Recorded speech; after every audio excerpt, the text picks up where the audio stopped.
Assalamualaikum warahmatullahi wabarakatuh. Mga minamahal kong kapatid sa pananampalatayang Islam, maaari ang buwan ng Ramadan ay lumipas. Subalit ang Panginoon ng buwan ng Ramadan kailanman ay hindi lilipas. Kaya ating ipagpatuloy ang ating mga nagawa sa buwan ng Ramadan. Sapagkat sinabi ni Allah subhanahu wa ta'ala, "Wa'bud rabbaka hatta ya'tiyakal yaqin." At sambahin mo ang iyong Panginoon hanggang sa dumating sa iyo ang kamatayan. Sa isang mapapanaligang hadith, sinabi ng ating mahal na propeta Muhammad sallallahu alaihi wasallam, "Ahabbul a'mali ila Allah adwamuha wa in qalla."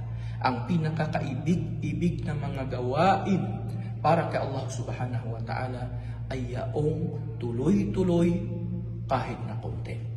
Sinabi ni Imam Al-Hasan Al-Basri, kahabagan nawa siya ni Allah subhanahu wa ta'ala, tunay na si Allah subhanahu wa ta'ala ay hindi nagtakda ng natatanging panahon upang tumigil ang isang mananampalataya sa paggawa ng mga kabutihan maliban sa kamatayan.